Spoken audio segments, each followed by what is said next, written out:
Hi there. Welcome to Melted Stone, the spot for stories that grab you and won't let you go. If you love drama, surprises, and moments that make you say, no way, you're in the right place. Subscribe and dive into tales full of twists, bold moves, and endings you'll remember. This is Melted Stone. Hit the bell and let's get the story rolling.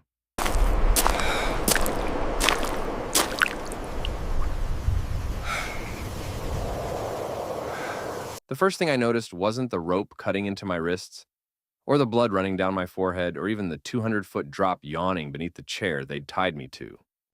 It was how beautiful Melanie looked in the moonlight as she checked her watch for the third time in 10 minutes. My wife of 8 years stood 20 feet away from where I sat, bound to a wooden chair at the edge of Shadow Ridge, her blonde hair catching silver light like spun glass. She wore the blue sweater I'd bought her for Christmas, the one she claimed made her feel pretty. Her hands weren't shaking. That's what really got to me, how steady her hands were as she pulled out her phone and typed something. Yom, he should be here by now, she said to no one in particular. Her voice carried that sharp edge it got when she was impatient, like when the coffee shop took too long with her order. I tried to speak, but my tongue felt thick as leather. Whatever she'd put in my beer was still working its way through my system. The cabin behind her glowed warm yellow through its windows, our little weekend getaway that I'd spent 3 months renovating with my own hands. Every board, every nail, every coat of paint, all of it done thinking about the life we were building together. A car engine rumbled up the mountain road, headlights swept across the pines, and Melanie's shoulders relaxed. She turned to look at me for the first time since I'd woken up like this. I really didn't want it to go this way, Dean, she said, but you were never going to sign those papers willingly. Papers, my workshop, the one Dad left me when he died. The property was worth maybe $2 million now that Denver was expanding, but I'd never sell. Too many memories hammered into those walls. Too much of who I was lived in that place. The car pulled up, and Chad Delacroix stepped out. Tall, lean, wearing an expensive jacket that probably cost more than I made in 2 months fixing transmissions and building kitchen cabinets. He walked over to Melanie like he owned the world, which, considering his family's tech money, maybe he did. Sorry I'm late. Traffic was murder. He kissed her cheek, casual as anything, like I wasn't sitting there watching. My head started clearing, thoughts sharpening like steel on a whetstone. How long had this been going on? When did my wife stop being my wife and start being something else entirely? Chad glanced at me, then at the drop. This is really going to work. Dean's been acting unstable for months, Melanie said. The drinking, the mood swings, talking about how everyone's against him. Terry knows about it. I made sure to mention Dean's problems during our last barbecue. Terry Moon, my old army buddy, now sheriff of Clear Creek County. We'd served 2 tours in Afghanistan together, saved each other's lives more times than either of us could count. And Melanie had been setting me up, making me look crazy to the one person whose word would matter when they found my body at the bottom of this cliff. The note's already written, Chad said, pulling a folded paper from his jacket. A suicide, financial troubles, depression over the marriage falling apart. What about the workshops? Melanie asked. I've got buyers lined up. 3 weeks after the funeral, we'll have the estate settled. Split the money and start fresh in California. They talked about dividing up my life like they were planning a weekend trip. Clinical, efficient. I wondered how many nights they'd spent working out these details, while I was downstairs in my workshop, building the dining room table she'd asked for. The rope around my wrists was climbing rope, the kind I used for rappelling. Good quality, but Chad had tied it wrong, too much slack in the knots. Army taught me a lot of things, including how to get out of restraints when your life depended on it. I worked the rope slowly, carefully, while they discussed timing and alibis. Melanie would drive back to Denver tonight, establish her presence at her sister's house. Chad would stay at his cabin 12 miles down the mountain, close enough to help move my body if needed, far enough away to avoid suspicion. The fall should take care of most of the forensic issues, Chad was saying. Rocks, animals, weather, body won't be found for weeks, if at all. My left hand came free. I kept it behind my back, working on the right while fighting to keep my expression blank. The drug was wearing off faster now, adrenaline burning through whatever they'd given me. Melanie checked her watch again. We should get moving. I want to be in Denver by midnight. Chad walked over to me, close enough that I could smell his cologne. Expensive, like everything else about him, He studied my face like I was a problem he was solving. You know what's funny, Dean? She never loved you. Not really. Told me all about it. How you bored her. How small your world was. Said marrying you was the biggest mistake of her life. The words should have hurt. Maybe they would later.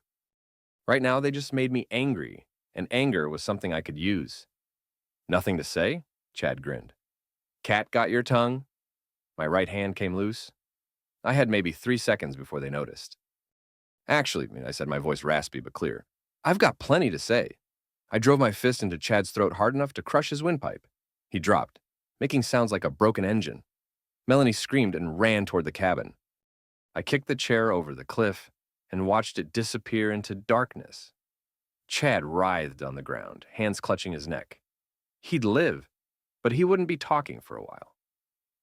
I walked over and took his car keys, his wallet, and his phone. Then I dragged him to his Mercedes and zip-tied his hands and feet with ties from my toolbox in the cabin. Melanie was inside, probably calling 911. I had maybe 10 minutes before sheriff's deputies started up the mountain road. Time enough. I found her in the kitchen, phone pressed to her ear. When she saw me, her face went white. Dean, please, I can explain. I took the phone and ended the call. Set it gently on the counter. 8 years, I said. 8 years I've been breaking my back to give you everything you wanted. The house, the vacations, this cabin. Working 60-hour weeks so you could quit your job and find yourself. You don't understand. I never meant for it to go this far. How long? I stepped closer. How long have you been planning to kill me? She backed against the refrigerator, tears streaming down her cheeks. 6 months. But Dean, I was scared. Chad said if I didn't help him, he'd hurt both of us. He's got connections, dangerous people. Stop lying. My voice came out flat, empty. I heard you two planning this. You're not scared of him. You're in love with him. Her face crumpled. For a moment, she looked like the woman I'd married, young and vulnerable and lost. Then, her expression hardened. So what now? You going to kill me too? I thought about it. Standing there in our kitchen, looking at the woman who'd shared my bed while planning my murder, I honestly considered it. Would have been easy. Chad's car going off the mountain, both of them inside. Tragic accident. Instead, I walked to the sink and washed Chad's blood off my knuckles. No, I said, death's too quick, too clean. I left her standing there and went outside. Chad had managed to sit up against his car, still making those raspy breathing sounds. I knelt down beside him. Here's what's going to happen, I said. You're going to drive away from here and never come back. If I see you again, if you contact my wife again, if you so much as drive through Clear Creek County again, I'll finish what I started. I cut his zip ties with my pocket knife and helped him to his feet. He leaned against the car, glaring at me with murder in his eyes. This isn't over, he wheezed. Yes, I said, it is. I watched him drive away, taillights disappearing around the first bend. Then I went back inside. Melanie was sitting at the kitchen table staring at nothing. Pack your things, I told her. You've got 30 minutes.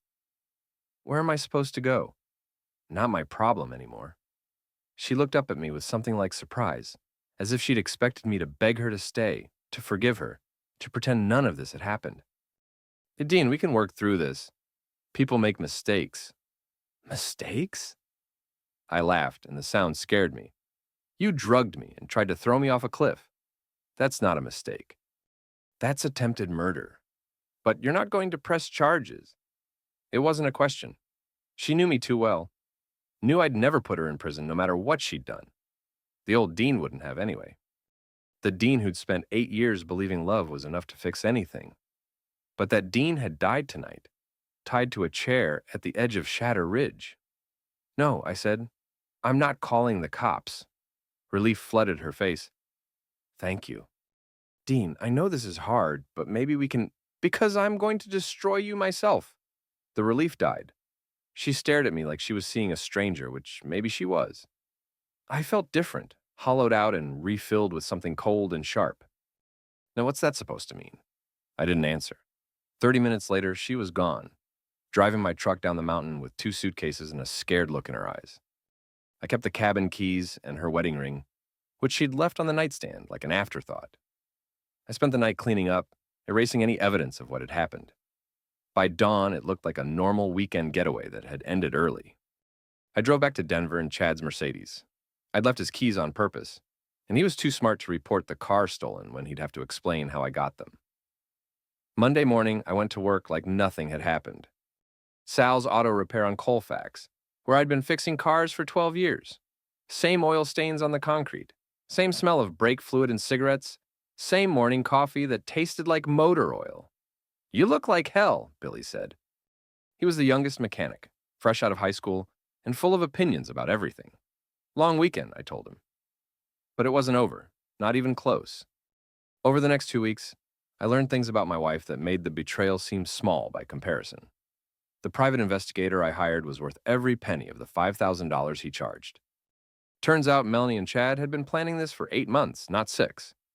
They'd taken out a life insurance policy on me 6 weeks after they started sleeping together. $2 million with Melanie as the sole beneficiary. The detective also found out about Chad's business dealings. Tech investor was only part of the story. He was also moving money for some very dangerous people, the kind who didn't file complaints with the Better Business Bureau when deals went bad. I studied those files like they were scripture, memorizing every detail, every connection, every weakness. Chad Delacroix thought he was untouchable because his family had money and influence. He was about to learn the difference between power and intelligence. The first move was almost surgical in its simplicity. Chad's ex-wife, Lisa, lived in a rehabilitation facility in Boulder. Cocaine addiction, court-mandated treatment. After she'd crashed her Porsche into a fountain downtown. She'd been clean for 4 months, working hard to get her life back together. I visited her on a Thursday afternoon, posing as a journalist, writing about addiction recovery. She was eager to talk, desperate to show the world she was more than her mistakes. Pretty woman, mid-30s, with the kind of fragile beauty that made you want to protect her. "Chad was the worst thing that ever happened to me," she said. We were sitting in the facility's garden, afternoon sun filtering through oak trees. I thought I loved him, but looking back, I think I was just addicted to the chaos he brought into my life. "Chaos? How?" She laughed, but there was no humor in it. "He's a user, you know. Takes what he wants and moves on. I found out he was cheating on me with at least 3 different women while we were married. That's when I started using. Must have been hard. The hardest part was knowing he'd never face any consequences. His family's got enough money to buy their way out of anything. He could probably kill someone and walk away clean." I leaned forward, interested. "You think he's capable of that? Violence?" "Oh, absolutely. He's got a temper like you wouldn't believe. Punched holes in walls, threw things, threatened to have me committed when I tried to leave him the first time. Said he had connections that could make my life very difficult." She was quiet for a moment, picking at the sleeve of her sweater. "There was this one time, toward the end of our marriage, I found some files on his computer, records of payments to some company called Blackwater Solutions. When I asked him about it, he went crazy. Said if I ever mentioned it to anyone, he'd make sure I had an accident. Blackwater Solutions. I made a mental note to have my detective look into it. Did you ever report any of this?" Lisa shook her head. "Who would believe me? Cocaine addict accusing her rich ex-husband of threatening her. I'd look like I was trying to get revenge for the divorce settlement." I spent another hour with her, gently drawing out details about Chad's business associates, his habits, his fears. By the time I left, I had enough information to start phase 2. That night, I broke into Chad's house. Breaking and entering wasn't exactly my specialty, but the Army had taught me a few things about getting into places I wasn't supposed to be. Chad lived in Cherry Hills Village, one of those gated communities where the houses cost more than most people made in a lifetime. His security system was expensive but predictable. Rich people always went for the flashy stuff instead of the effective stuff. I was inside within 15 minutes, moving through rooms filled with art I didn't recognize, and furniture that probably cost more than my truck. I wasn't there to steal anything, I was there to plant something. Chad's home office was on the 2nd floor, overlooking a golf course that probably cost $50,000 a year to maintain. His computer was password protected, but I didn't need to get into it. I just needed to leave a calling card. I placed a single photograph on his desk, face down. The picture I'd taken through his kitchen window 2 nights ago, showing him and Melanie planning their next move. On the back, I'd written a simple message. I know what you did at Shatter Ridge. Then, I left the same way I'd come in, invisible as smoke. Chad found the photograph Thursday morning. I know because I was watching from across the street, sitting in a rented sedan with tinted windows. Through binoculars, I saw him discover the picture, saw him go rigid with shock, saw him grab his phone and start dialing frantically. He called Melanie first. Their conversation lasted maybe 30 seconds before he hung up and tried someone else. Then, someone else. By the time he'd made 5 calls, his hands were shaking. Good. Fear was the foundation everything else would be built on. The next phase required patience. I spent 3 weeks learning Chad's routine, mapping his life like a military operation. He went to the gym Monday, Wednesday, and Friday. Had lunch at the same expensive restaurant every Tuesday and Thursday. Met with clients at his downtown office. Drove the same routes, parked in the same spots. Creatures of habit made the best targets. On a Tuesday in November, I followed him to lunch at the Capitol Grill. He was meeting with 2 men I didn't recognize, both of them wearing the kind of suits that screamed federal law enforcement. FBI probably, or maybe DEA. They sat in a corner booth, voices low, occasionally glancing around like they were worried about being overheard. I couldn't hear what they were saying, but their body language told the story. Chad was nervous, defensive, making excuses. The agents were patient but firm, the way cops get when they know they've got you but want to see how much rope you'll take to hang yourself.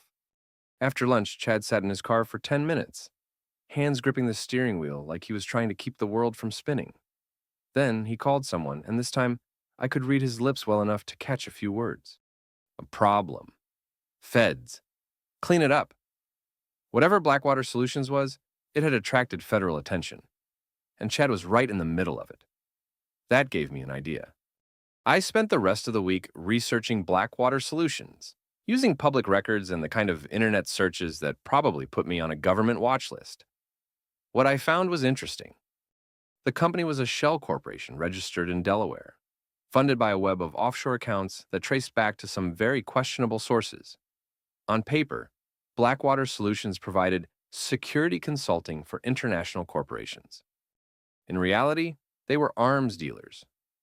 High-end stuff, military-grade weapons and equipment sold to whoever had enough money and fewer questions. Chad wasn't just cheating on taxes or running investment scams. He was trafficking weapons to people who used them to kill innocents, and he'd been planning to murder me to cover it up. The knowledge changed everything. This wasn't just about revenge anymore, it was about justice. I called the FBI tip line from a payphone outside a gas station in Wheat Ridge. I have information about illegal arms dealing, I told the agent who answered. Can you be more specific? Chad Delacroix, Cherry Hills Village, Blackwater Solutions. Check his financial records for the past 2 years, follow the offshore accounts. I hung up before they could ask for my name. 3 days later, FBI agents served a search warrant at Chad's house. I watched from my usual spot across the street as they carried out boxes of documents and computer equipment. Chad stood on his front lawn in his bathrobe, looking like a man whose world had just collapsed. They arrested him that afternoon. The news coverage was everything I'd hoped for. Local businessmen arrested on federal weapons trafficking charges, photos of Chad in handcuffs, looking haggard and scared, speculation about his connections to international criminal organizations. Melanie called me that night. Did you do this? She asked without preamble. Do what? You know what? Chad's arrest. The FBI raid. This has your fingerprints all over it. I was sitting in my workshop, putting the finishing touches on a jewelry box I'd been making for no one in particular. The smell of wood stain and the familiar weight of tools in my hands usually brought me peace. Tonight, they felt like weapons. Chad got arrested because he's a criminal, I said. Nothing to do with me. Bullshit. You're behind this somehow. Prove it. Silence on the other end, then. What do you want, Dean? Money? You want me to disappear? Just tell me what it'll take to end this. End what? I'm not doing anything to you. You're destroying my life. No, I said. I'm just letting everyone see who you really are. I hung up and went back to work on the jewelry box. My hands were steady as a surgeon's. The next morning, I drove to the federal courthouse where Chad was being held. Visiting hours were limited, but I'd called ahead and put myself on his approved visitor list using a fake name and a story about being a potential character witness. They brought him into the visiting room wearing an orange jumpsuit that made his expensive tan look sickly. He'd lost weight and his hair was greasy. Prison wasn't agreeing with him. He sat down across from me, and for a long moment, we just stared at each other through the scratched plastic barrier. "I know it was you," he said finally. "I don't know what you're talking about. The FBI tip, the photograph, all of it. You've been planning this since that night at the cabin." I leaned back in my chair, studying his face. The arrogance was gone, replaced by something desperate and ugly. "How's the food in here?" I asked.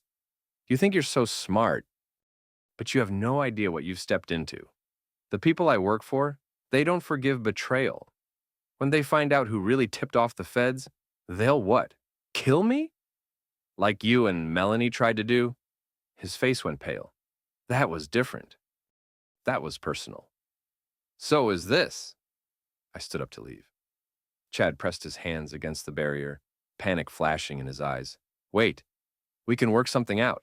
I've got money hidden, accounts the feds don't know about. $500,000 in untraceable cryptocurrency. It's yours if you help me." "Help you how? Get me out of here. You're smart. You planned all this. You can plan a way to get me transferred or arrange an escape." I laughed, and the sound echoed off the concrete walls. "You want me to break you out of federal prison? Chad, you really don't get it, do you?" "Get what?" "This isn't about money. This isn't about freedom. This is about you learning that actions have consequences." I walked away, leaving him calling my name through the barrier. Outside, the Colorado sun felt warm on my face for the first time in months. But I wasn't finished. Not even close.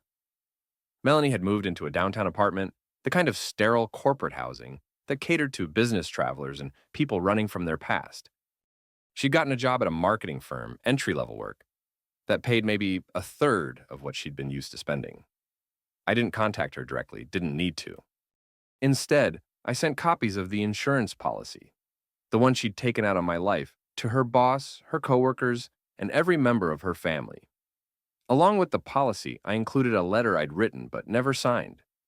In it, I detailed how Melanie had tried to kill me for the insurance money, how she'd planned to frame it as suicide, how she'd been cheating on me for months while planning my death. I made sure to include specific details only someone who'd been there could know. The blue sweater she'd worn that night, the way she'd checked her watch, Chad's expensive cologne, the sound the chair made when I kicked it over the cliff. I mailed everything on a Friday afternoon and sat back to wait. Monday morning, Melanie lost her job. Her boss called it a mutual decision to part ways, but the real reason was clear. No one wanted to work with a woman who'd tried to murder her husband for money. Tuesday, her sister stopped returning her calls. Wednesday, her mother called me. "Dean, honey, I just wanted to say how sorry I am about everything," she said. Her voice was thick with tears. "I had no idea what Melanie was planning. If I'd known, it's not your fault, Mrs. Patterson. I raised her better than this. I don't know where I went wrong. I did." I'd spent 8 years watching Melanie's family enable her selfishness, her sense of entitlement, her belief that the world owed her everything she wanted. But Mrs. Patterson was a good woman who didn't deserve to carry guilt for her daughter's choices. "You didn't go wrong," I told her. "Sometimes people just choose to be bad." That Friday, Melanie's landlord evicted her. It seems someone had sent him photos of the insurance policy and suggested that having a potential murderer in his building might affect his property values. She called me that night, crying so hard I could barely understand her. "Please," she sobbed. I'm so sorry about everything. Just make it stop. I'll do anything." "Anything?" "Yes. Whatever you want. Money, I'll find a way to pay you back. I'll leave Colorado, move somewhere far away.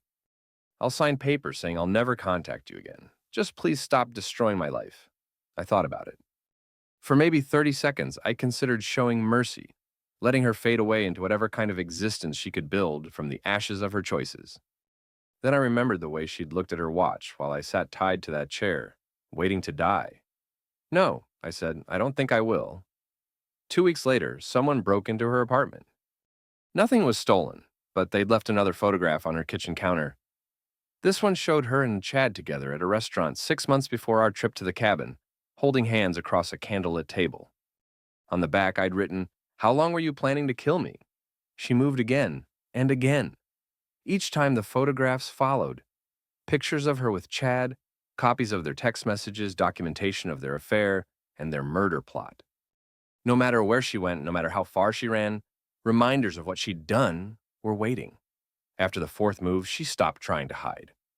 Started drinking instead, heavy and regular, the kind of drinking that turns your skin gray and makes your hands shake. I knew because I was watching, always watching, documenting her decline like a scientist studying decay. 6 months after that night at Shatter Ridge, Terry Moon came to see me. I was working late in my shop rebuilding the engine on a '79 Camaro that had been sitting in Sal's lot for 2 years. The work was meditative, all precision and patience, turning something broken back into something powerful. Terry walked in without knocking, the way he had when we were kids growing up in the same neighborhood, back when we thought we'd be friends forever. "We need to talk," he said. I looked up from the engine block, wiping grease off my hands with an old shop rag. Terry looked older than his 43 years, with deep lines around his eyes and gray threading through his brown hair. Being sheriff of a mountain county was hard work, especially when you took the job seriously like Terry did. About what? You know about what. Shad Delacroix, your wife. What really happened at that cabin? I set down my tools and faced him fully. We'd been through too much together for games or lies. What do you think happened? I think Chad and Melanie tried to kill you, and you turned the tables on them. I think you've been systematically destroying their lives ever since. Any proof of that? Terry pulled out a manila folder and set it on my workbench. Inside were photographs, surveillance reports, witness statements. The kind of thorough investigation that made him one of the best sheriffs Clear Creek County had ever had. Chad's been talking, Terry said. Federal prosecutors offered him a deal if he gives up information about other crimes. Guess what crime he's most eager to talk about? I flipped through the folder. Most of it was circumstantial, but Terry had done his homework. Financial records showing my payments to a private investigator. Gas station security footage, placing me near locations where things had happened to Chad and Melanie. Phone records connecting me to anonymous tips. Pretty thorough, I said. I'm good at my job. So, what now? You here to arrest me? Terry was quiet for a long moment, staring at the half-assembled engine, like it held answers to questions he didn't know how to ask. That depends, he said finally. Are you done? Done with what? Whatever this is. This campaign of revenge. Are you done or are you planning to escalate? I thought about the question, really considered it. For months, I'd been focused on making them pay, on ensuring they faced consequences for what they'd tried to do. But revenge was like addiction. You kept needing more to get the same satisfaction. They tried to murder me, I said, for money. While I was sleeping in a bed next to her, she was planning how to kill me and cash in on my life insurance. I know. Do you? Do you really understand what that does to someone? Knowing that the person you loved most in the world saw you as nothing but a dollar sign? Terry's expression softened. Dean, what they did was evil, unforgivable. But what you're doing now, this isn't justice. It's just cruelty. Is it? Chad's in federal prison where he belongs. Melanie lost her job, her family, her reputation. Seems like natural consequences to me. Natural consequences don't require anonymous phone calls and mysterious photographs. He had a point. But I wasn't ready to admit it, not even to myself. What do you want from me, Terry? I want my friend back. The dean I served with. The one who pulled me out of that bunker in Kandahar when I was bleeding out. That man wouldn't torture people, no matter what they did to him. That man was naive. He believed in things like justice and fairness and the goodness of people. You know where that got him? Tied to a chair at the edge of a cliff, waiting to die while his wife checked her watch. Terry closed the folder and picked it up. Chad's going to testify. Federal prosecutors will offer him a reduced sentence in exchange for his testimony about the attempted murder. When that happens, they'll come for you. Conspiracy, assault, maybe attempted murder, if they can make the case that you intended to kill him. Let them try. Dean, I'm not the same person I was a year ago. That person trusted people, believed in happy endings, thought love could overcome anything. He's gone. What's left is what they made. I turned back to the engine, picking up my tools like the conversation was over. Terry stood there for another minute, maybe hoping I'd change my mind, maybe just saying goodbye to someone he used to know. "If you change your mind," he said finally, "if you want to stop this before it goes too far, call me. We can work something out." "Too far?" I looked at him over the engine block. "They drugged me, tied me up, and were going to throw me off a mountain. How much farther can it go?" Terry didn't have an answer for that. He left without another word, and I went back to work on the engine. But his visit had planted a seed of doubt, a question I didn't want to face. What was I becoming? The answer came sooner than I expected. 3 days later, I got a call from the federal prosecutor handling Chad's case. They wanted to meet to discuss my potential role as a witness in the upcoming trial. Legal speak for "we know what you did, and we're deciding whether to charge you or use you." I agreed to the meeting, partly out of curiosity and partly because I wanted to see how much they really knew. We met at a coffee shop in downtown Denver, the kind of place where lawyers met clients and everyone pretended they weren't discussing crimes. The prosecutor was a woman in her 40s named Janet Carson, with the kind of sharp intelligence that made you understand why she'd never lost a case. She was accompanied by FBI agent Williams, a man who looked like he'd stepped out of a recruiting poster. "Thank you for meeting with us, Mr. Calloway," Carson said after we'd ordered coffee. "We understand you've had some difficulties with Mr. Delacroix." You could say that. "We'd like to hear your version of what happened at Shatter Ridge." I told them the truth, all of it. The drugged beer, waking up tied to the chair, the plan to kill me and claim the insurance money. I left out the parts about breaking into Chad's house and orchestrating his downfall, but I was honest about the attempted murder. Carson took notes while I talked, occasionally asking for clarification. Agent Williams just listened, his expression giving away nothing. "That's quite a story," Carson said when I finished. "Do you have any proof of these allegations? Besides being alive when I was supposed to be dead? Physical evidence, recordings, documentation?" I shook my head. "They cleaned up pretty thoroughly. But Chad will tell you the same story if he wants that plea deal badly enough." "Actually, that's part of the problem," Agent Williams said. "Mr. Delacroix's credibility is somewhat compromised by his own criminal activities. We need corroborating evidence to make an attempted murder case stick. What about Melanie? She was there." "Mrs. Calloway has retained counsel and isn't cooperating with our investigation." Of course she had. Whatever else Melanie was, she wasn't stupid. Carson leaned forward, studying my face like she was reading a book. "Mr. Calloway, we're prepared to offer you immunity in exchange for your testimony about the events at Shatter Ridge. Full immunity, meaning we won't prosecute you for any crimes you may have committed in response to Mr. Delacroix's actions." The offer hung in the air between us like a lifeline. They were giving me a chance to walk away clean, to testify against Chad and Melanie, and put the whole nightmare behind me. What's the catch? No catch. But the immunity only covers past actions. If you continue your campaign of harassment against Mr. Delacroix or Mrs. Calloway, we will prosecute you to the fullest extent of the law. Campaign of harassment? Agent Williams slid a folder across the table. Inside were photos of me outside Chad's house, records of the anonymous tips I'd called in, financial documents showing my payments to the private investigator. "We know it was you," he said. "The question is whether you're smart enough to stop before you cross a line you can't come back from." I stared at the evidence of my months-long campaign of revenge. Seeing it laid out like that, clinical and documented, made me realize how far I'd fallen from the person I used to be. I need time to think about it. 24 hours, Carson said. After that, the offer expires and we proceed with whatever charges we think will stick. I left the coffee shop with their business card and a choice that would define the rest of my life. Go back to being the man I was before or continue down a path that led somewhere dark and final.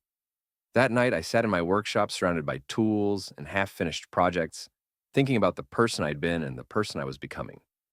The old dean would have taken the immunity deal without hesitation, would have been grateful for a chance to rebuild his life and move on.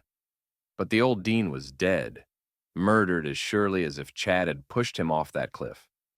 I called Carson the next morning. "I'll testify," I told her, "but I want something in addition to immunity." "What?" "Protection. If Chad's people are as dangerous as he claims, testifying against him makes me a target. We can arrange witness protection if necessary. Not witness protection, just awareness." If something happens to me, if I have an accident or disappear, you'll know where to look." There was silence on the line. Then, "Are you planning something, Mr. Calloway?" "I'm planning to survive long enough to see justice done." The trial was set for February. 3 months to wait. 3 months for Chad to sit in federal prison, thinking about what his life had become. 3 months for Melanie to drink herself into a stupor in whatever hole she'd crawled into. 3 months for me to decide if I was really done with revenge. The answer came in December, 2 weeks before Christmas. I was working late in the shop when someone knocked on the door. Not the front entrance, the back door that led to the alley, the one only people who knew the building would think to use. I opened it to find a woman I didn't recognize. Mid-20s, blonde, wearing expensive clothes and the kind of makeup that didn't hide the bruises on her face. "Are you Dean Calloway?" she asked. "Depends who's asking." "My name is Sarah. Sarah Mitchell. I need to talk to you about Chad Delacroix." I let her in and made coffee while she told me her story. Sarah had been Chad's girlfriend before Melanie, back when he was married to Lisa. He'd promised to leave his wife for her, strung her along for 2 years, while using her to launder money for his arms dealing operation. "When I finally threatened to expose him, he had me beaten," she said, touching the fading bruises on her cheek. "I hired someone to make it look like a mugging, but the message was clear. Keep quiet or next time would be worse." "Why are you telling me this?" "Because I heard about the trial, about your testimony. I want to help." She reached into her purse and pulled out a flash drive. "Financial records," she said. "Bank accounts, wire transfers, communications with weapons suppliers, everything I copied before I ran. Chad doesn't know I have it." I stared at the drive like it was a loaded gun. The information on it could destroy Chad completely, ensure he spent the rest of his life in federal prison. But taking it would mean crossing a line, becoming an active participant in his destruction rather than just a witness to his crimes. "Why didn't you give this to the FBI?" "Because they'd want me to testify, and I can't. Chad's people would kill me before I ever made it to court. But you're already in too deep to back out. You might as well make sure he never gets a chance for revenge." She was right. Whether I wanted to admit it or not, I was committed to seeing this through to the end. The only question was how far I was willing to go. I took the drive. "There's something else," Sarah said. "Chad's been talking to someone on the outside. Using a burner phone one of his lawyers smuggled in. I don't know who he's calling, but the conversations are getting more frequent." That was troubling. If Chad was coordinating with his criminal associates from inside federal prison, it meant he hadn't given up on the idea of making his problems disappear. Any idea what they're planning? Something about the trial. About making sure certain witnesses don't make it to court. The threat was clear enough. Chad might be in prison, but he still had resources, still had people willing to kill for money. Testifying against him wasn't just about justice anymore. It was about survival. After Sarah left, I sat alone in my workshop with the flash drive, weighing my options. I could turn it over to the FBI, let them handle Chad's complete destruction through legal channels. Or I could use the information myself, ensure that Chad's downfall was thorough and permanent. The choice said everything about who I'd become. I copied the files and studied them for 3 days straight. What I found was worse than I'd imagined. Chad wasn't just selling weapons, he was facilitating genocide. Arms deals with warlords in Africa. Equipment sales to drug cartels in South America. Technology transfers to terrorist organizations in the Middle East. The man who tried to kill me for insurance money was responsible for the deaths of thousands of innocent people. The knowledge sat in my stomach like poison, burning away any remaining traces of the mercy I might have shown him. I called the FBI and arranged to turn over the drive as evidence. But first, I made some calls of my own. The first was to a reporter at the Denver Post who'd been covering Chad's case. I fed him enough information to start asking the right questions, pointed him towards sources who could confirm what the flash drive contained.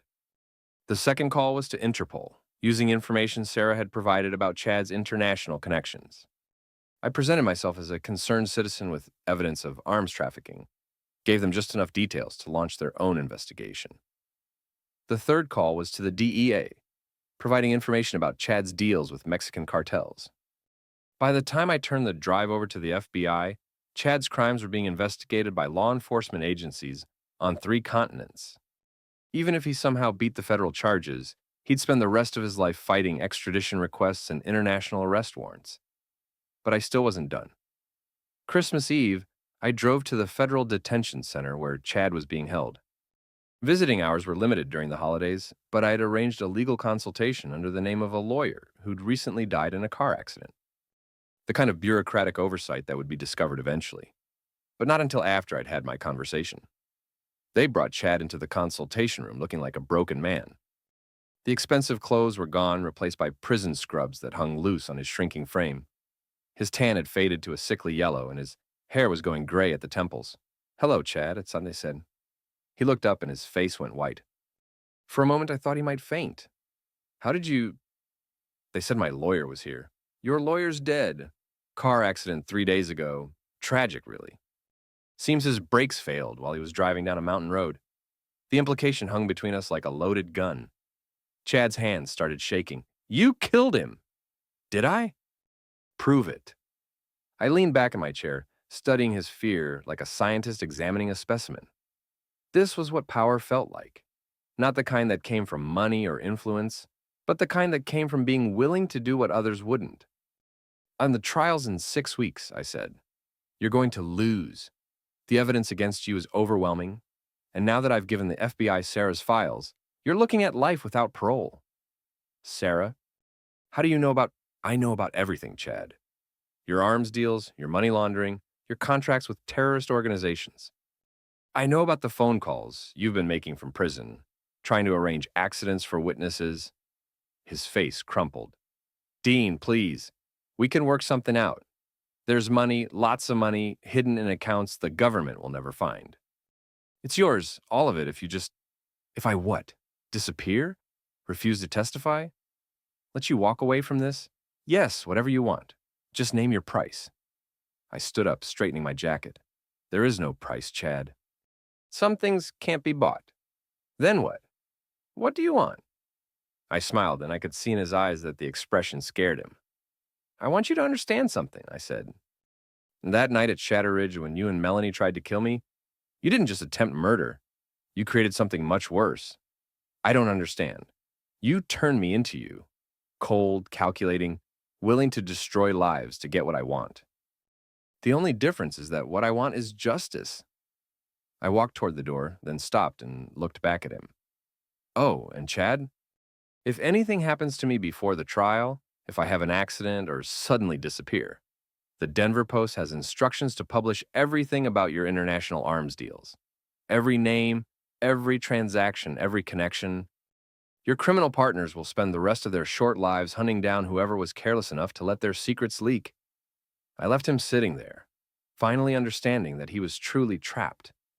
The trial began on a cold February morning, with snow falling outside the federal courthouse. I testified for 3 days, telling the jury about the night at Shatter Ridge, about Chad and Melanie's plan to kill me, about the insurance policy and the staged suicide note. Chad's lawyers tried to paint me as an unreliable witness, a man driven by revenge who'd fabricated evidence to destroy their client. But the financial records didn't lie, and Sarah's files painted a picture of a man capable of any crime if the price was right. Melanie was called as a witness for the defense, probably the only person who could corroborate Chad's claim that the attempted murder was my invention. She took the stand wearing a cheap suit and the hollow look of someone who'd lost everything. "Mrs. Calloway," Chad's lawyer said, "can you tell us what really happened at Shatter Ridge?" Melanie looked at Chad, then at me, then at the jury. For a moment, I thought she might tell the truth, might finally show some trace of the woman I'd once loved. "I don't remember," she said. "I was drinking that night. I don't remember much of anything." It was a lie, and everyone in the courtroom knew it. But it was also the smartest thing she could say. Admitting her role in the attempted murder would have meant prison time.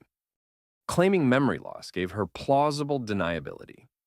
Chad's face twisted with rage as he realized his last hope had just abandoned him.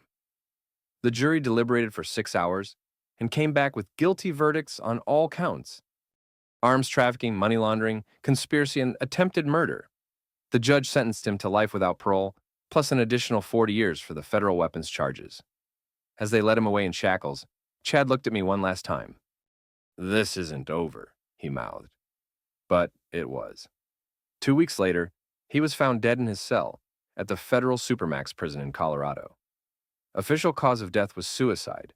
He'd hung himself with a bedsheet. Unofficially, everyone knew that arms dealers who get caught tend to have short lifespans in prison. I felt nothing when I heard the news.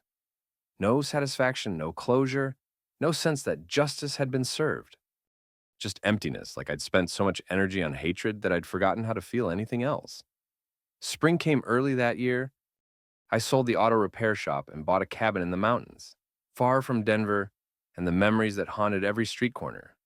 I told myself I was starting over, building a new life from the ashes of the old one. But you can't escape what you've become. I was working in my new shop one afternoon in May when a car pulled up the dirt road to my cabin. I watched through the window as Melanie got out, looking around nervously like she expected to be attacked. She'd lost weight and her hair had gone prematurely gray. The expensive clothes were gone, replaced by jeans and a faded sweater that had seen better years. She looked older, worn down by guilt and alcohol and the weight of choices that couldn't be undone. I met her at the door, and for a moment, we just stared at each other. "Hello, Dean," she said. "Melanie. Can I come in?" I stepped aside and let her into the cabin. She looked around at the simple furniture, the wood-burning stove, the windows that looked out over pine forests and mountain peaks. "It's nice," she said. "Peaceful. What do you want?"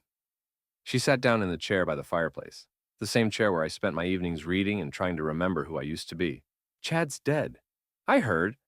"Did you?" "That's number, I didn't kill him." "But I didn't try to save him either." She nodded like she'd expected that answer. "I wanted to thank you." "Thank me?" "For not destroying me completely. You could have. After Chad was arrested, you could have made sure I went to prison too. But you didn't." I thought about that. It was true. I could have pressed charges for attempted murder, could have ensured she faced the same fate as Chad, but I hadn't, and I wasn't sure why.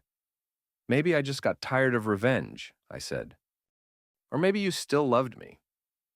The words hung in the air between us, heavy with the weight of 8 years of marriage and everything that had come after. "I loved who I thought you were," I said finally. "Oh, and that person never existed." Tears started running down her cheeks. She did exist, for a while at least. Before I got greedy, before I got scared, before I let Chad convince me that we could have everything we wanted if we were just willing to take it.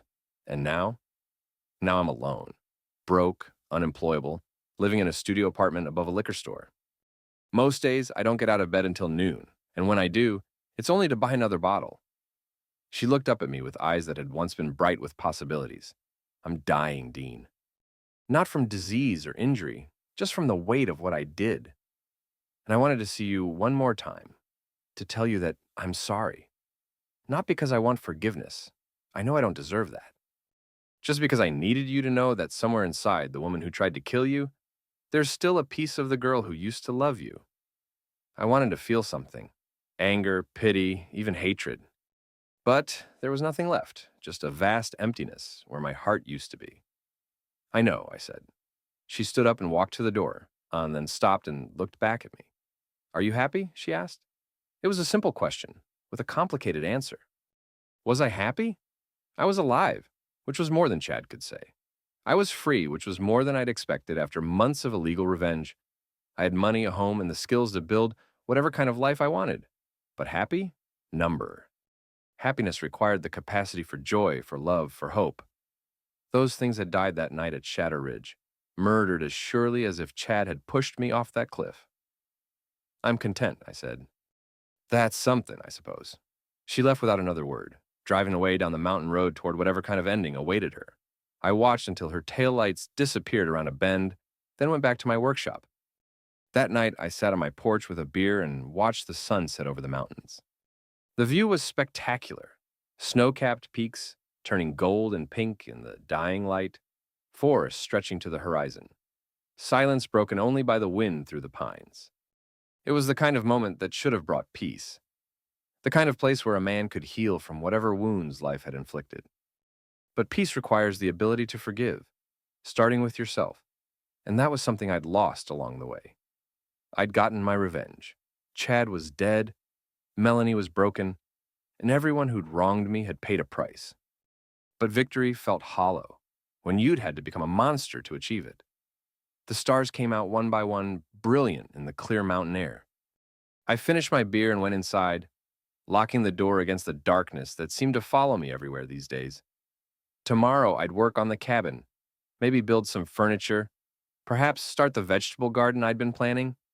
Simple tasks that kept my hands busy and my mind occupied. It wasn't much of a life, but it was mine. And after everything that had happened, maybe that was enough. I turned off the lights and headed toward bed, leaving the past buried in the darkness behind me. The end.